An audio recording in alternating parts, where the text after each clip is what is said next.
Sir அம்மாவை பார்த்து விஜயா கத்துறாங்க, ஏய் முதல்ல வெளியே போடி அப்படின்னு சொல்லி. அக்கா, கீரை நல்லா இருக்கு வாங்கிக்கோக்கா அப்படின்னு சொல்கிறாங்க அவங்க. முதல்ல நீ அக்கான்னு கூப்பிட்றத நிறுத்து, இது மாதிரி வெளியே போ அப்படின்னு சொல்கிறாங்க விஜயா. அதை கேட்டுட்டு வீட்டில் இருக்கிறவங்க எல்லாருக்குமே டென்ஷன் ஆகுது. ஏன் கீரை தினமும் சாப்பிடணும் நீ தானே சொன்ன, அப்படி இருக்கும்போது எதுக்கு விரட்டுற அப்படின்னு கேட்குறாங்க. ஆமாம் நான் தான் சொன்னேன், ஆனால் இப்போ எனக்கு கீரை பிடிக்கல, போக சொல்லுங்க அப்படின்னு சொல்கிறாங்க விஜயா. என்னாச்சு, தூக்கத்தில் நடக்கிற வியாதியா அப்படின்னு எல்லாரும் பேசுகிறாங்க. எனக்கு ஒன்றும் வியாதியெல்லாம் இல்லை அப்படின்னு சொல்கிறாங்க விஜயா. ஏய் ரோகிணி, நீ முதல்ல சாமி ரூமுக்கு வா அப்படின்னு கூப்பிட்றாங்க. என்ன இவங்களுக்கு மட்டும் ஸ்பெஷல் பூஜையா அப்படின்னு கேட்குறாங்க. ஆமாம் அப்படின்னு சொல்லி கூட்டிகிட்டு போகிறாங்க. சாமி ரூமுக்கு கூட்டிகிட்டு போய் இன்னிலேருந்து நீ ஆஃபீஸ்க்கு போ அப்படின்னு சொல்கிறாங்க. நீ பணக்கார மருமகன் தான் இந்த வீட்டுக்கு கொண்டு வந்தேன், அந்த பணக்கார மருமகன்றத உண்மையாக்கி காட்டு அப்படின்னு சொல்கிறாங்க.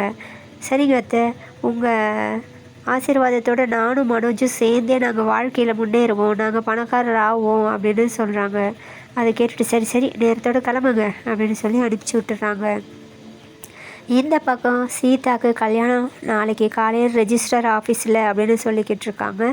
அதை கேட்டுட்டு எல்லோரும் சந்தோஷப்படுறாங்க. இந்த விஷயத்த நான் என் அம்மா கிட்ட சொல்லலை அப்படின்னு இன்ஸ்பெக்டர் சொல்கிறாரு. நல்லது தான், நம்ம போய் முதல்ல ரெஜிஸ்டர் ஆஃபீஸில் கல்யாணத்தை முடிச்சிடுவோம், அப்புறமா எல்லாருக்கிட்டையும் சொல்லிக்குவோம் அப்படின்னு சொல்கிறாங்க மீனா. அப்போ அவங்க தம்பி வராரு. நான் என்ஜினியர் பாஸ் பண்ணிட்டேன் அப்படின்னு சொல்கிறாரு. சூப்பர்ரா, மாமா கிட்ட சொல்லிட்டியா அப்படின்னு கேட்குறாங்க மீனா. மாமா கிட்ட சொல்ல போகிறேன்னு சொல்லிட்டு போகிறாரு. அப்போ மாமா கிட்ட போய் சொல்கிறாரு, நான் இது மாதிரி பாஸ் பண்ணிட்டேன்னு சொல்லிட்டு. சூப்பர்ரா, உங்கள் அப்பா இருந்திருந்தால் எவ்வளோ சந்தோஷப்பட்டிருப்பாரு அப்படின்னு சொல்கிறாங்க. அப்பா இடத்துல தான் நீங்கள் இருக்கீங்களே மாமா அப்படின்னு சொல்லி சந்தோஷப்படுறாரு அவர். அப்போது அவரோட ஃப்ரெண்டு வராரு. நான் ரெஜிஸ்டர் ஆஃபீஸில் கல்யாணம் பண்ணிக்க போகிறேன், நீங்கள் தான் வந்து உதவி பண்ணணும் அப்படின்னு சொல்லி கேட்குறாங்க. அதுக்கு அவரும் சரிடா, நான் உனக்கு உதவி பண்ணாமல் வேறு யாருக்கு உதவி பண்ண போகிறேன், ரெஜிஸ்டர் ஆஃபீஸ்க்கு நாளைக்கு வந்துடுறேன் அப்படின்னு சொல்கிறாரு. அதை கேட்டுட்டு சந்தோஷமாக ஃப்ரெண்டு அங்கேருந்து கிளம்புறாரு.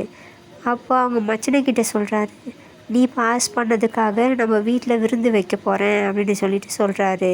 தேங்க்ஸ் மாமா அப்படின்னு சொல்கிறாரு அவர். சரிடா நாளைக்கு பார்க்கலாம் அப்படின்னு சொல்லிட்டு போகிறாங்க. இந்த பக்கம் விஜயாவும் அவங்க ஃப்ரெண்டும் ஒரு ஃபங்க்ஷனுக்கு கிளம்புறாங்க. அதுக்காக ட்ரெஸ் எடுத்துகிட்டு வந்திருக்காங்க, பாவாடை தாவணி. அதை பார்த்துட்டு விஜயா ஷாக் ஆகுறாங்க. விஜயாவும் அவங்க ஃப்ரெண்டும் பாவாடை தாவணியில் வெளியே வந்து நிற்கிறாங்க. அதை பார்த்துட்டு மீனா குடும்பமே ஷாக் ஆகுது. அதோட நாளைக்கு காட்டுறாங்க. நாளைக்கு ஃபங்க்ஷனில் போய் எல்லோரும் ஆடிக்கிட்டு இருக்காங்க. அப்போது ஒரு செயினை பார்த்துட்டு, இந்த செயின் என்னுடைய செயின் காணாமல் போயிடுச்சு, இது எந்த கழட்டி கொடு அப்படின்னு சொல்லிட்டு விஜயா கிட்ட சண்டை போடுறாங்க.